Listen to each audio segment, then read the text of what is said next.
Hello everyone and welcome to Autocrat. This is episode 79, the Orestia, what goes around... Comes around. Comes around! Yes, we're doing a long episode today, because this is going to be all three parts of the Orestia combined into one. Yeah, so bear with us, there'll be a little jingle in between parts to give you a little 2-minute breaks to get a cup of tea. Yep, exactly. But either way, we are kicking off chapter 3 of the podcast today. Let's do this! Yep. So chapter 3 is basically a series of episodes on the fallout of the Trojan War. Yeah, we're gonna tie up some loose ends, basically. Yeah. If you've got the main films of Trojan War 1 and Trojan War 2 in the form of things like the Iliad and the Post-Homerica, we would normally have Trojan War 3 being the Odyssey, but we've squished that down into one as well. You'll see that very shortly. This is just a mini-series. Yeah, this is the Christmas special, basically. Yes. So how are we going to make this a Christmas special? Jingle bell, jingle bell, jingle bell rock. I have no idea if that's demonetized. I'm not singing it with the tune, it's Oh, okay. We open with a watcher on a roof. Alright. He's waiting for the light of a beacon which will indicate that Troy has fallen. So that means... So that's going to be a light. Yeah. He laments his lack of sleep and his miserable condition while he stood on the roof, which is brilliant. Does that mean he's been there for 10 years? Maybe he's just arrived and he's like, oh, this isn't ended yet. He shows up and instantly goes, oh, I hate everything. Why can't I be inside? Just then, a fire starts off in the distance, indicating the beacon is lit. He scrambles to tell Clytemnestra about the news, rushing off the roof and celebrating. By the way, do you remember who Clytemnestra is? It's been a while. She is the wife of Agamemnon. Alright. I just thought I'd bring that in now because Agamemnon's family are going to be relevant over the course of this episode. We now hear from the ever-present chorus. So this is... I mean, I was going to say it's a bunch... Kind of. They basically come on and act as bits of context in the same way that the chorus of a song would. I haven't researched this, but I imagine that's where we get the term from. So is the Orestia a musical? It's 3 plays. So it's a musical. If you want to call it a musical, you can. I don't think it is, but we'll say it is. So, they recount the story of the Trojan War, with Zeus having set Agamemnon and Menelaus on Troy, with the chorus acting the part of the elderly men being left behind while others went to fight. Alright. Clytemnestra then shows up, but walks past the chorus without a word, despite them barraging her with questions. That's kind of rude. Yeah, the chorus then set off talking about the tragic loss of Clytemnestra's daughter Iphigenia in a sort of question and response session among themselves we're not going to go into in any detail. Alright. Cut back to Clytemnestra. I don't have a knife. Not literally. Oh.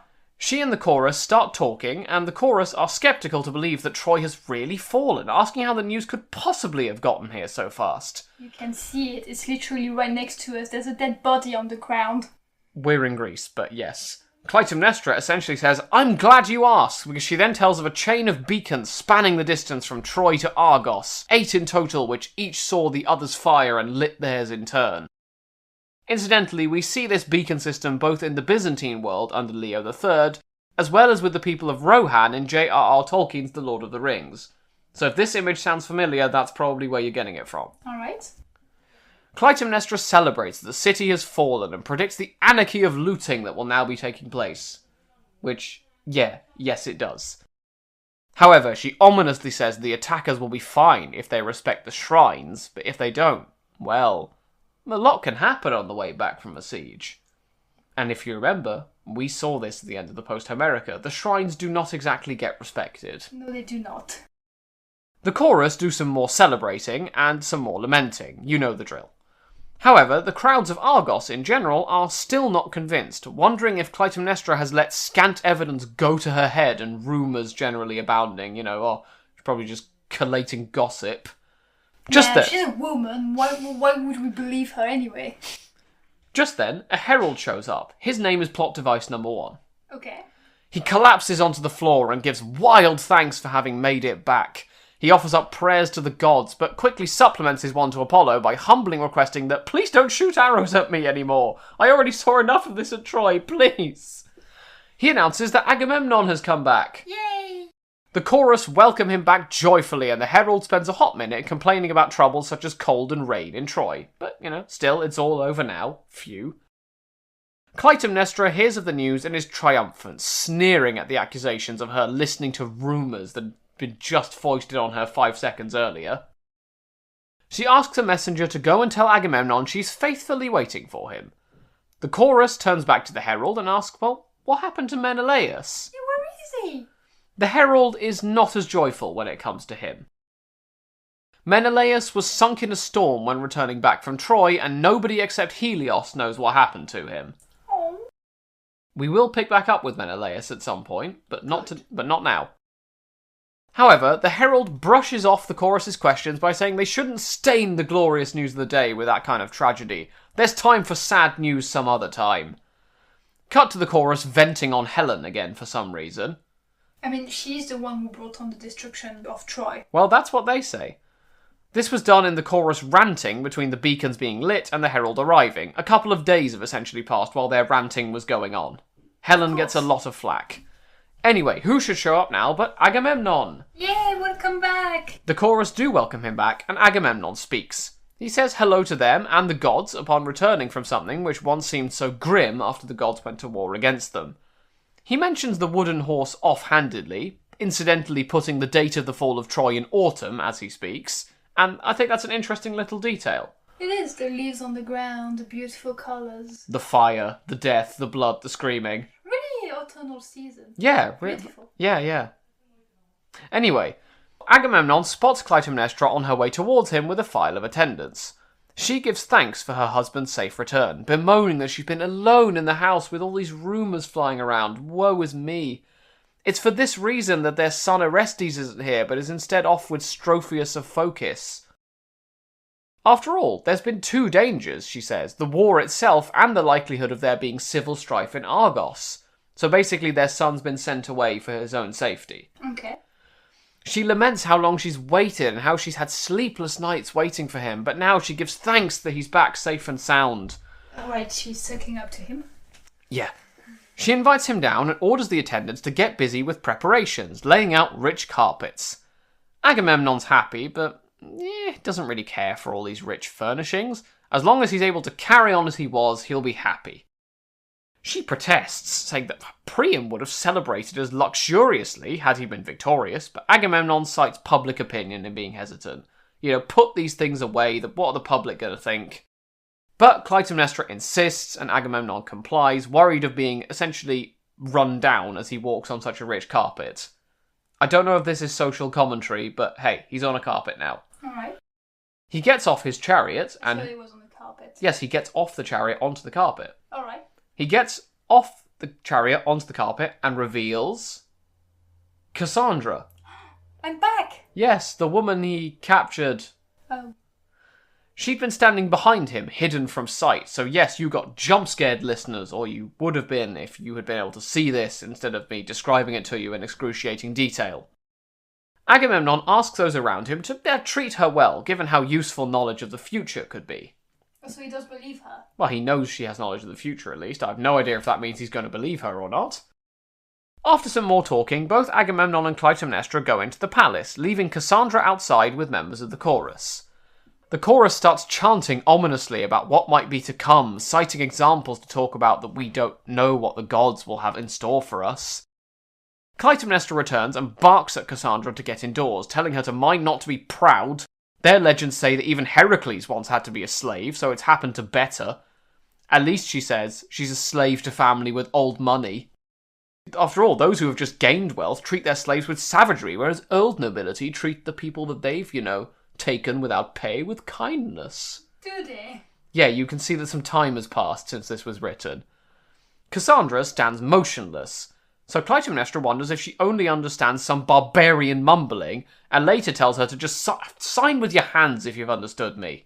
All the while, Cassandra doesn't move, but just shivers.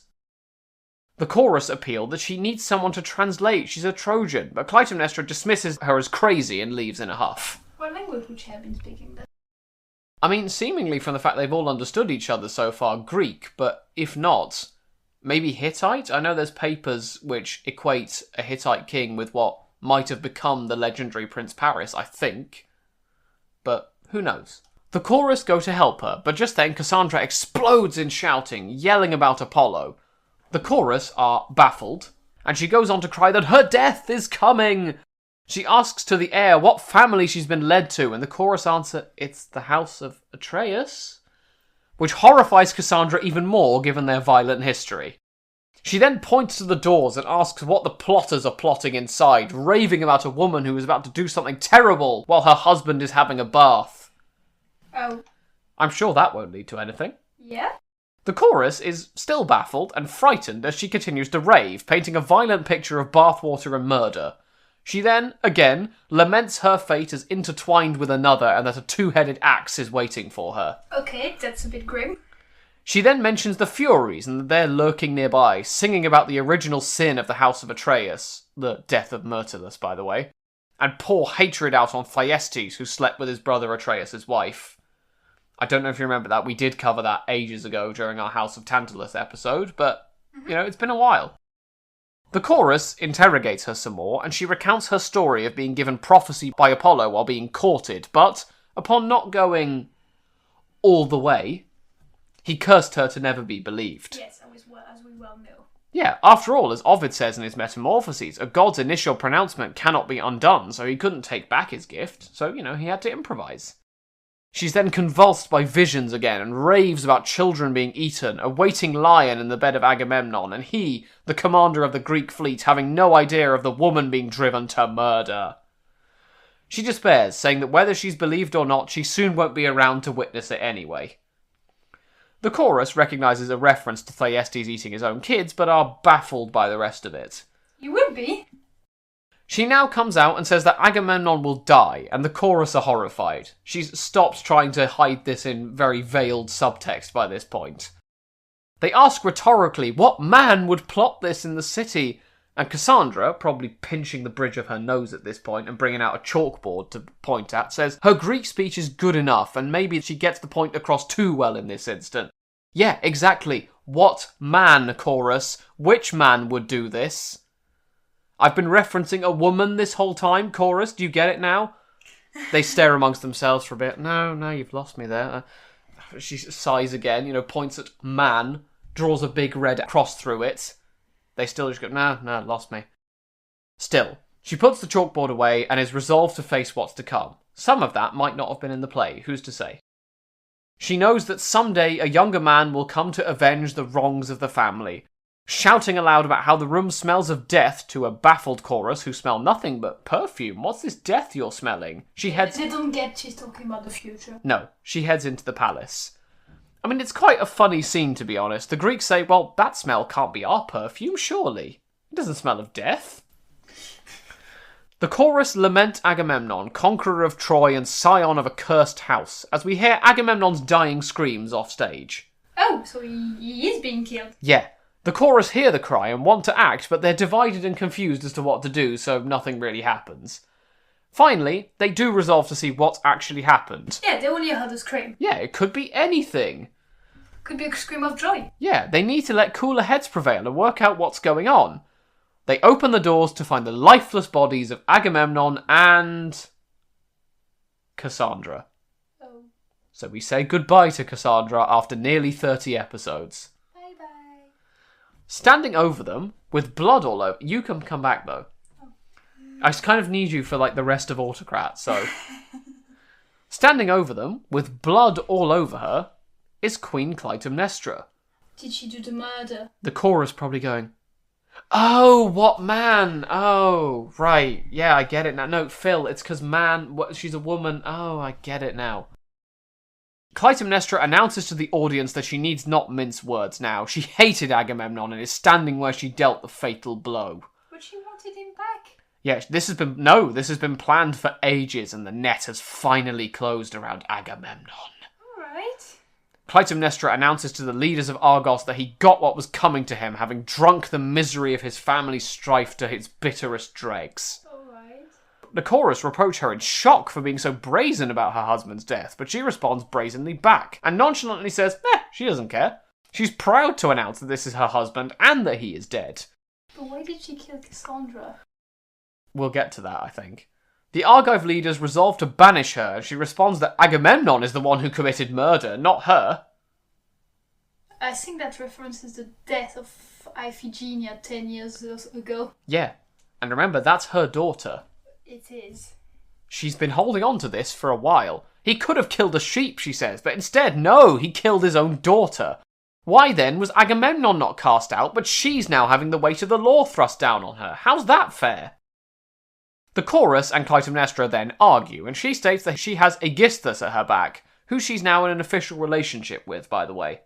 Okay. Aegisthus is Agamemnon's cousin and the son of that Thyestes we mentioned. You know, the child cannibal. Yeah. That's a sentence you could only say in the context of the House of Tantalus. Incidentally, sections of the chorus again reproach Helen, which seems to be the pastime of the chorus and very unfair by this point. It is all Helen's fault anyway. In an indirect way, yeah. If Helen hadn't caused the fall of Troy, then this wouldn't be happening. Yeah, if only Helen hadn't been kidnapped by a prince who got shown a picture of her. She could just do embroidery in her room. Clytemnestra again argues that Agamemnon got what he deserved, killing Iphigenia as he did, and by the way, Iphigenia's now waiting to embrace him at Charon's ferry. Ha ha ha. Aegisthus and his bodyguards come into the room, and Aegisthus gloats, saying that Agamemnon has now paid for the crimes of his father. Agamemnon's father Atreus, after his brother Thyestes challenged him, banished him, and then served up his own children to him in a feast. Thyestes unwittingly ate and then bellowed with rage once he found out, calling down curses of their family, which they call the House of Pelops here. Aegisthus was the third son of Thyestes, by the way. Presumably that's what saved him. 1 and 2 were probably cooked up. But then, Aegisthus came back, and Agamemnon's death has seen vengeance taken. The chorus reproach Clytemnestra, who's been sleeping with Aegisthus while Agamemnon was away on campaign, by the way. Aegisthus and the chorus are about to attack each other, but Clytemnestra jumps between them. She begs them not to create more misery, and for Aegisthus just to be happy they killed Agamemnon, exhorting the elders to go back home. Aegisthus splutters while the chorus needle at him, so he swears revenge on them, just casually. The chorus retort that revenge won't happen if Orestes kills Aegisthus. Aegisthus scoffs at this, being a false hope of exiles while the chorus jeer. Clytemnestra soothes her lover, telling him that at least they're now heads of the family and can restore order. With that, the first of the 3 plays of the Orestia ends.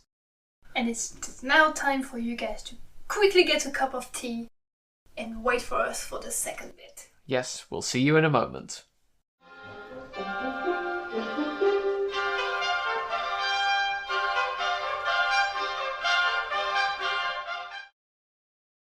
Hello, welcome, and bonjour. My name is Josh Zucker, and I want to take you on a journey through some of the most exciting events of the late Middle Ages. Valois-Burgundy was one of the medieval world's greatest polities, and its legacy can still be felt today. Its dukes inherited, conquered, and politicked their way into forging a state between the German Empire and the Kingdom of France that rivaled them both. From the 100 Years' War to Hanseatic merchants, from urban workers to Joan of Arc, and from gallant knights to gunpowder weapons, the Grand Dukes of the West had a part to play in almost all of Western Europe's biggest developments in the 14th and 15th centuries. If you want to learn more about the glamorous rise and dramatic fall of the Valois Dukes of Burgundy, please join me for Grand Dukes of the West, a history of Valois-Burgundy.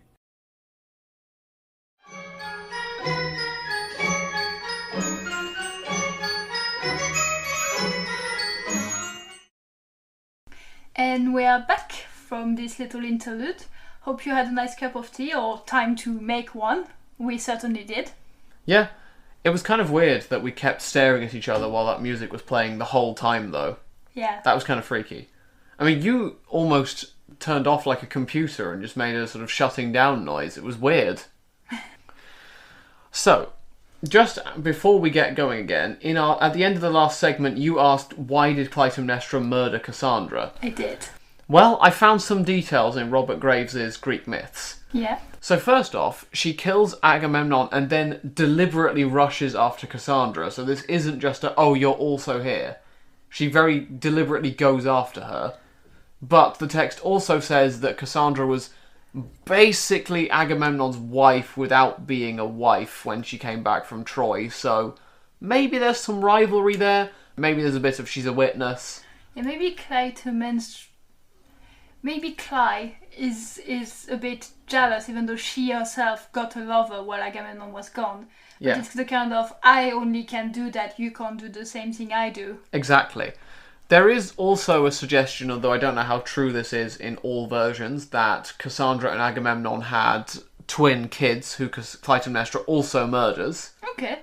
Don't worry though, Agamemnon's illegitimate son, Helasus, gets away and he eventually founds an Italian city called Falerii, which is cool. Okay, that's cool. Anyway, back to the main story. Yeah, we're doing part 2 of the Orestia. Yes, which I'd originally called Murder Begets Murder, but then we decided to do the whole thing as one episode. Yeah. So, we've now finished the first part of the Orestia, where Agamemnon and Cassandra get horribly murdered in the bath by Clytemnestra.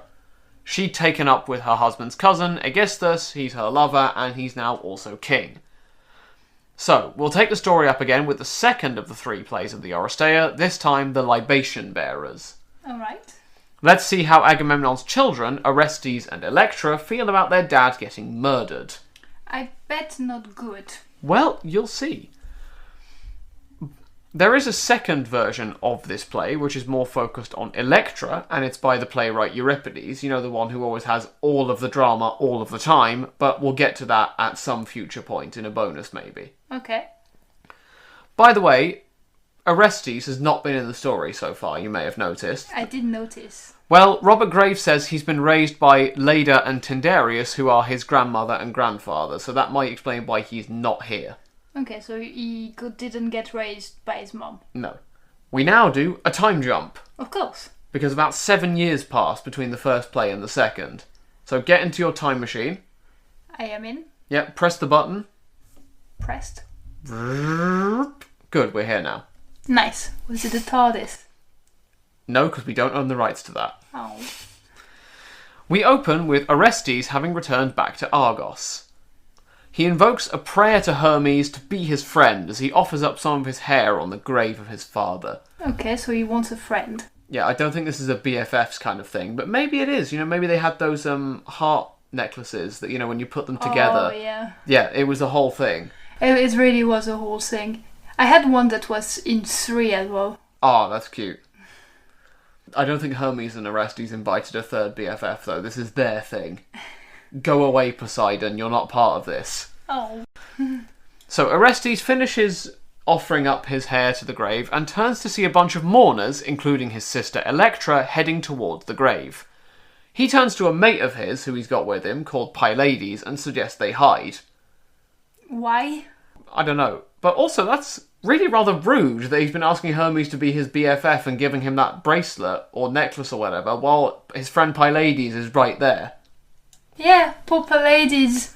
Oh, they even had a 3-way heart necklace, but they threw it away because they didn't know of a third person. And you just see Pylades softly crying in the background. A single tear. Anyway, the chorus then comes back. They come back into the story, and we get the traditional wail from the mourners as they wail in sorrow. You know, the chorus is being the mourners this time. Okay. Electra and the chorus pronounce themselves enemies of Aegisthus. They wonder about Orestes, so far away from home, and the chorus tell Electra that it would still be a prayer with piety if, you know, she prayed for something bad to happen to her mother and her mother's lover, given the crimes they've committed. You know, that's fine. You know, this is a freebie. If you want to pray they get eaten by hippos, that's fine. Basically. Electra also honours her father's grave, mourns her own fate and that of Orestes, and asks Agamemnon, rhetorically I hope, because he's dead, to send someone to avenge his death. Just as Electra is about to get up again, she notices the hair that's been left on Agamemnon's tomb.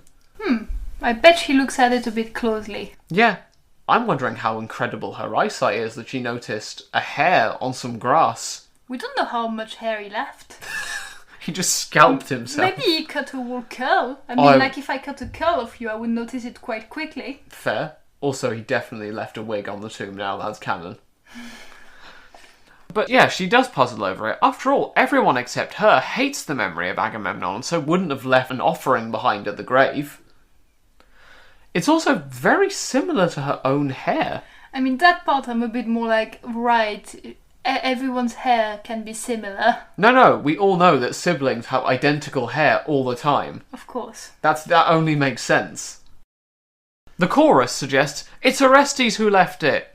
Electra positing, well, maybe, but he might have just had his hair sent to the grave of Agamemnon. He wouldn't be here. I like to think there's a courier service. Send your hair, only 1 coin. Oh, we should definitely make that a fake advert.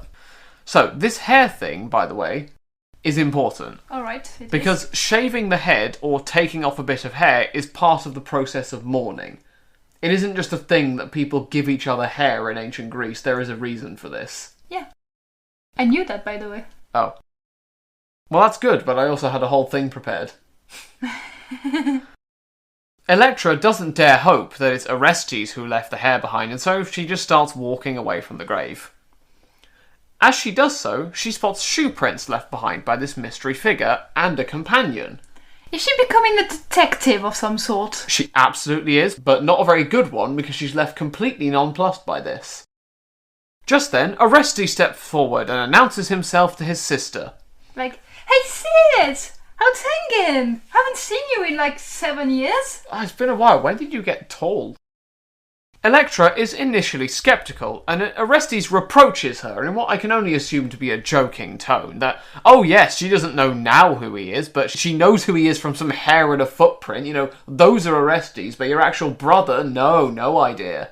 I mean, I'm not sure I would recognize my sibling if I saw them after 7 years. Yeah, but I am with Orestes that it is weird that she recognises a hair and a footprint. Well, she didn't really recognize. She thought it could be, but surely not. It just resembles. I guess.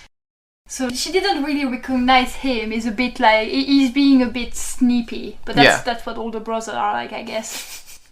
Well, either way, Electra flings herself into the arms of her brother, bursting with joy. And that ends this episode of Electra's Detective Show. We hope you enjoyed it. Okay. Orestes mourns the sorry fate of his house to Zeus, asking him to be kind to the withered branch of the royal family and let it grow strong again. The chorus are worried that someone will overhear the pair talking, but Orestes doesn't seem bothered by this. Apollo has instructed him to bring death down upon the ones who killed his father. If not, he will suffer himself, with the Furies being name-dropped at this point. Alright, calm down. Basically, bad things if you don't avenge your dad. The chorus exults, and we get a bit of back and forth between the children of Agamemnon and the chorus. The children are sorrowful, and Electra wonders how they're going to get out of this muddy fate they found themselves in, with Orestes saying it would have been better for Agamemnon to have died at Troy rather than as a victim to Clytemnestra. Yeah, at least he would have died a hero. Yeah, instead he lived long enough to see himself become the villain. Well, not even just the villain, it's just he lived long enough to get murdered and be like, well, bye. Is that what it sounds like when you get murdered? Well, bye. After a lot of back and forth, the two children resolve to ask Agamemnon to be on their side. You know, they've made up their minds, they're going to do it. Electra wants to help them both deal with Aegisthus and get away, while Orestes wants to regain control of the throne that is rightfully his, rather than just running away once the deed is done. Orestes and Electra, however, find out that Clytemnestra has also showed honour at the tomb of Agamemnon. How dare she? Yeah, they ask why, and the chorus mentions she's been scared by her dreams into doing it. She dreamt that she gave birth to a snake, clothed it like a baby and let it breastfeed, and the snake subsequently wounded her, with the blood and the milk mixing together. Ouch. People in Greece have weird dreams. Clytemnestra was basically hoping that offering something to the grave would make the dreams go away. Orestes hopes that this snake refers to him, and that the injury of her dreams refers to her dying horribly. Orestes has a plan. Is it a good plan? Well, let's find out. Electra will go into the palace, normally, and Orestes will sneak in with Pylades, posing as simple travellers. The plan is even to speak a different dialect and talk with a foreign accent to sound super convincing. Because your own mom wouldn't recognise you, would she? No. I also really hope it's French. Rude! Once he's allowed in and gets an audience with Aegisthus at the throne, he'll kill him before you can say Jackrabbit. Jackrabbit. Okay, well, he hasn't killed Aegisthus yet, so that failed. Electra goes into the palace and, as per the plan, Pylades and Orestes make their way towards the door. They knock on the door 3 times, loudly asking if Aegisthus is in any way hospitable to guests. I'll stop the French accent now. I've been given a look by my co-host, by the way. Basically, they're trying to shame someone into opening the door. The door's opened by a random servant, and then Clytemnestra makes her way over to the doorway. She welcomes them, and the stranger, definitely not Orestes, the stranger, says that he was on his way through the area and met a man called Strophius on the road. Strophius says that, if he was going that way anyway, could he tell the Argive royals that Orestes had died? Pass on the message. Clytemnestra believes this story instantly, even though it's one of the worst stories I've ever heard, and is heartbroken. Of course. She lets the 2 travellers in, despite their protest that, no, they're just doing this for Strophius, they'll be on their way now. Oh, okay, if you'll insist, we'll come in. A slave woman tells the audience that Clytemnestra has called for Aegisthus. The woman mourns the series of disasters that have washed over the Atreus house, with the last being the totally real death of Orestes. The chorus entreat her to tell Aegisthus not to bring his bodyguards, which I'm sure is in no way suspicious and shouldn't be looked into at all. No, why would it be suspicious? The chorus gloat again as the slave woman heads out, exhorting the pair to think of Perseus and be brave when Clytemnestra is facing them. Aegisthus then enters. I like to imagine he's like, people, I was having a snack and I was reading a good book. What do you want? Yeah, stop asking me to put down my sword. I was having a bagel. But then he hears the news. Yeah. He's sad about the death of Orestes and adds that this just adds to the troubles of the family, but at the same time he's cautious it might just be a rumour. He asks the chorus, and they tell him, just step inside here and go find out. Don't worry about it. He says, what? The room with the knife above it? You're like, yeah, just in there. Yeah, that one. I like to imagine them being like... Yeah, they giggle with glee as we hear Aegisthus' screams echo from where the mysterious strangers are, who are definitely not Orestes and Pylades. A servant then summons Clytemnestra, screaming murder. Clytemnestra rushes for an axe and runs in to find the stranger, who is definitely not Orestes, standing with his sword over a dead Aegisthus, with definitely not Pylades just sort of hanging round in the vicinity. Orestes promises her the same fate as her beloved, and Clytemnestra begs him not to. Orestes weakens a bit, because, it's his mother begging for her life in front of him, but Pylades advises him not to anger the gods by going against what they've ordained should happen. Orestes' resolve hardens again and he advances on his mother. She asks him to spare her and let her grow old alongside him, but he's horrified at the idea that she first kills his dad and then wants to live under his roof. I like to think that she hasn't realised who he is yet and that she's actually proposing him. Oh. Because it doesn't really say, oh, I've realised you're my son. Yeah, it doesn't actually, you're right. So I like to think she's like, oh, well, my lover's dead, but there's a guy there. I could use my charms and be like, I could grow with you. Hey, you could be king. And he's like, ew. Yeah, well, he presumably has revealed himself at some point because he accuses her of abandoning him. Well, I like to think that's when she suddenly realised, oh shoot, that's my son. Wait a minute, your hair looks identical to your sister's. He rebuts her attack on his father by saying that his father went out and fought while she did nothing, you coward. She warns him of the curse of a mother which will follow him if he kills her. Yeah, now she's realised. Yeah. However, Orestes is unshakable. The chorus cover for what happens, sort of like a cutaway, and we cut back to find both Clytemnestra and Aegisthus dead. Ouch. Who knows what happened in the intervening few seconds? Pylades and various hangers-on now have the clothes that Agamemnon was wearing when he was killed. I thought he was killed in the bath, but still, maybe he was about to get unchanged or something. There'll be some reason we have those handy. Maybe he was just hanging there. Maybe. Apollodorus sort of confirms this by saying that he's killed while changing into a shirt Clytemnestra gave him. Either way, we're back and both killers are dead. Orestes gloats for a bit, but grows more sombre as the speech continues. Suddenly, he feels a fear in his heart, and he grows wilder, knowing he can't stay in Argos with his crime over his head. And not really, no. The chorus try to reassure him, but Orestes starts seeing visions of Gorgon-like creatures floating nearby. That doesn't sound good. The chorus are mystified because they can't see anything and try to gladden him by reaffirming that victory is his. Yay, Orestes! However, to Orestes, these horrifying monsters are as real as anything, advancing on him with blood-red eyes. He invokes Apollo in his terror, and the chorus sees on it, announcing that, well, Apollo could rid him of whatever this is. I mean, we still don't see anything, but maybe Apollo can help? Orestes runs off as the chorus announce that the third of the calamities, after the serving of Thyestes' children and the death of Agamemnon, has now come. They ponder when all this hatred will finish as the curtain falls. So yeah, Orestes is now mad and being chased by the Furies. There's a reason we name-dropped them earlier. Right. Let's see how that ends in the third instalment of the Orestia. But that will be after the break. See you in a bit. See you very soon.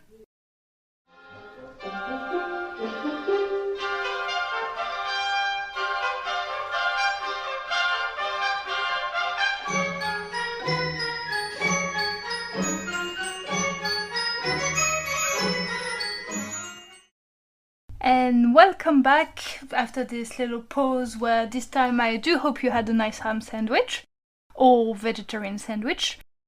We are back for our little part 3 and last part of our little story about the Orestia. Yeah, I'm so glad you specified it didn't need to be a ham sandwich. Anyway, yes, so we left off with Orestes having been driven mad and being chased by the Furies after having killed his mother. We did. Going well so far, you think? Well, it's descending into chaos. I hope it starts calming down. Well, you'll find out.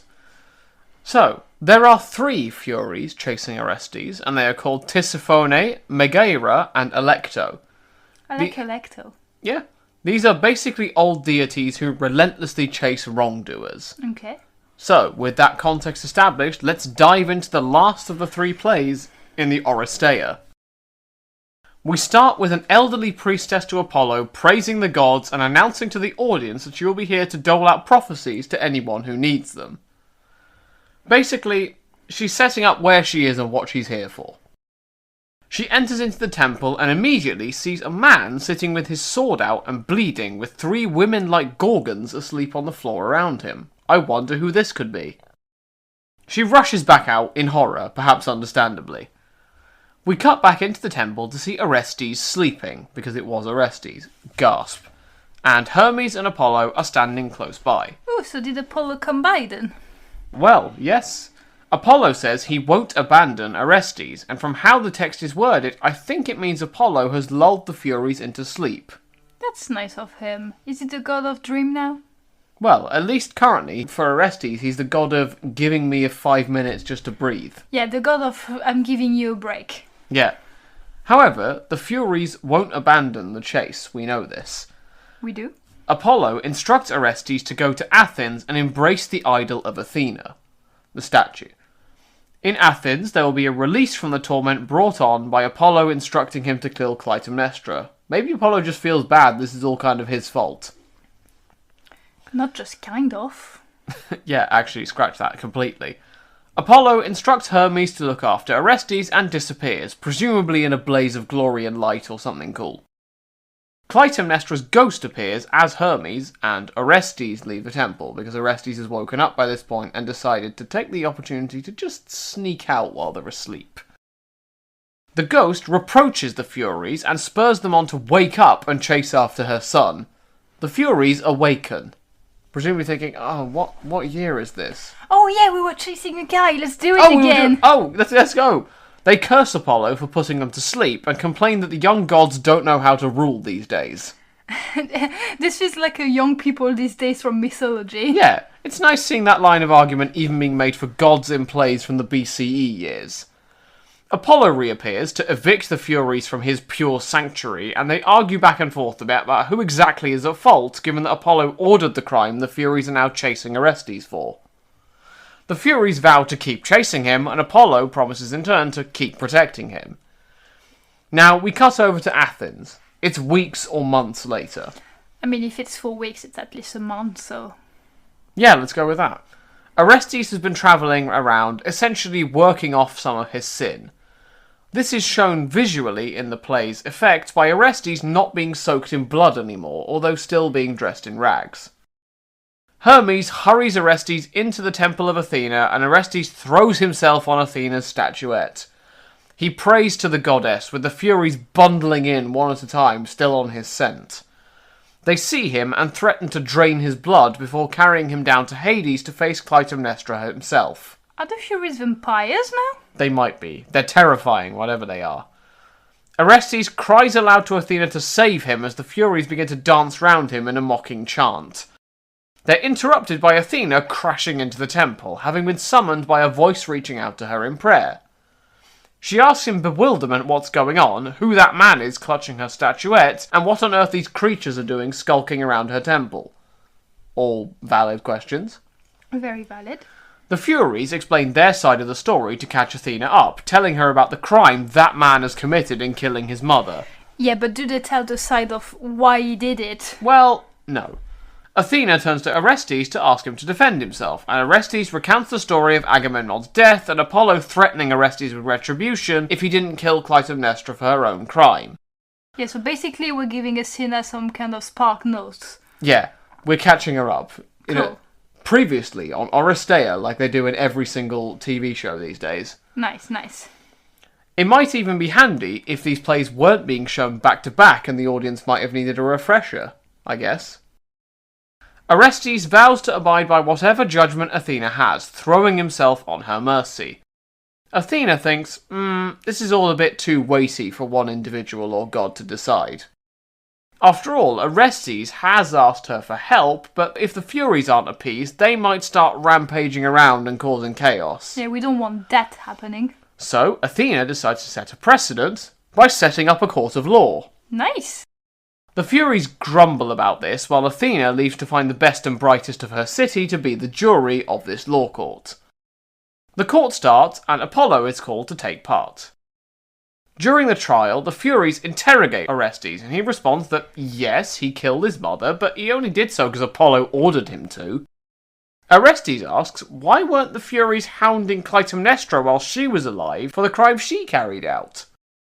The Furies say it's because it's different, you have a blood connection to the person you killed. Yeah, Clytemnestra didn't have a connection to Agamemnon. Yeah, that's different, actually, Orestes. You could almost hear the Furies waving dismissively as they make up a reason as to why they weren't chasing them.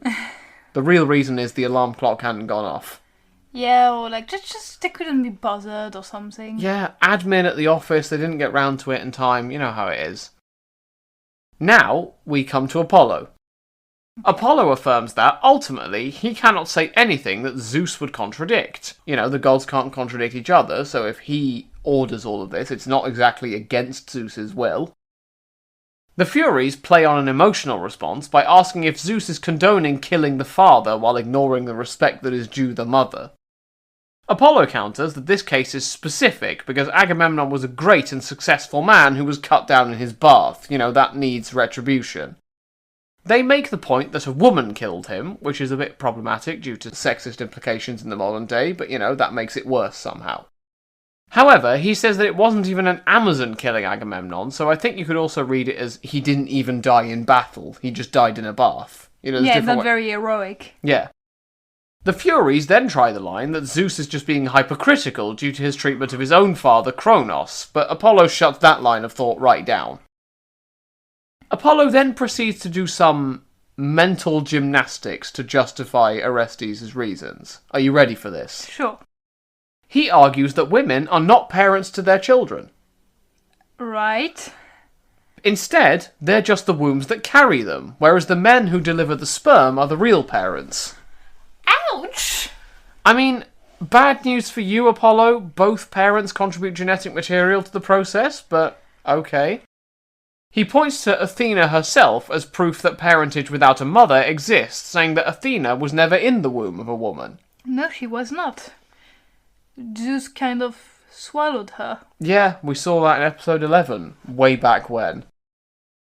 I mean, we literally saw Metis tell Zeus she was pregnant, on the other hand, so therefore Athena must have been in the womb, but, I mean, Apollo's already this far down this line of reasoning, he can't exactly back out.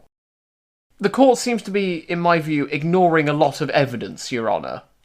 I'll allow it. You'll allow it? Well, Athena asks whether the court has heard all it needs to, and the Furies respond tiredly that they've tried all the angles of attack they can. I feel like the line, "murder is murder," would have done enough. Athena asks the jury what their verdict is. They file past the urn and cast their votes, either for letting Orestes off or condemning him. All the while, Apollo and the Furies dole out subtle threats to the jurors. I feel like that should get some sort of reprisal from the court. I mean, I'm no expert, but are you allowed to just threaten the jury? Not really, but it happens more often than you think. Yeah, well, in this case, apparently it's fine. There are 12 votes, and Athena herself also votes to let Orestes go. In the end, there are 6 votes either way, and the deciding vote goes to Athena. So in the end, it is her own judgment. Oh yeah. Well, I guess, but now maybe she feels better about it. So she could have just avoided all of that and just say you can go. That's right, this whole trial and this whole sexist attack on women not being the mothers of their children because they're just wombs wasn't necessary. Either way, Orestes is free. Woohoo! Apollo, having done his job of freeing Orestes, leaves. He hasn't done anything. He went, "Good job me, I did everything," before disappearing. Orestes throws himself before Athena, giving thanks and returning to his home. He promises that never will a member of his house be hostile to Athena as thanks. So Orestes leaves. Okay.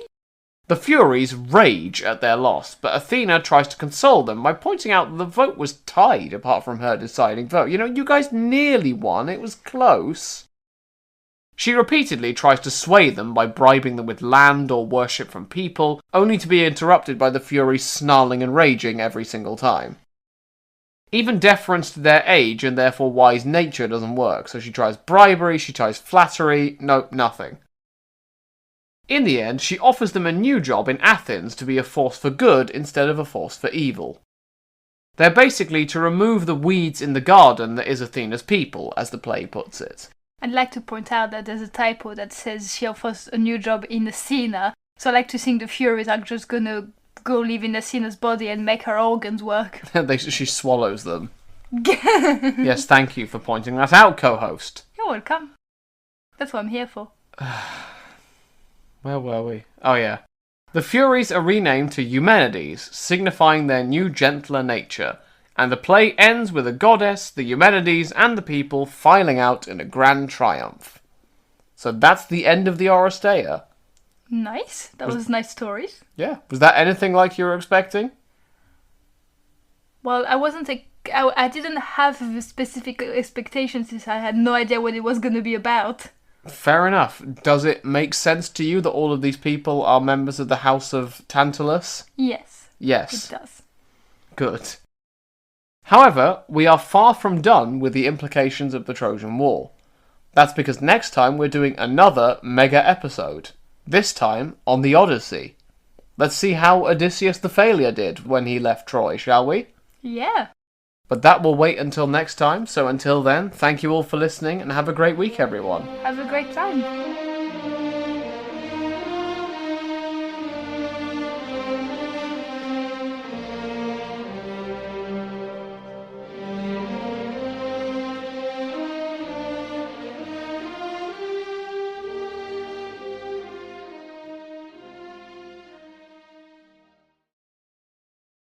Don't eat too much ham sandwiches. Or the Furies will come for you. They might do. You can't I've talked to them. You can't prove that they won't.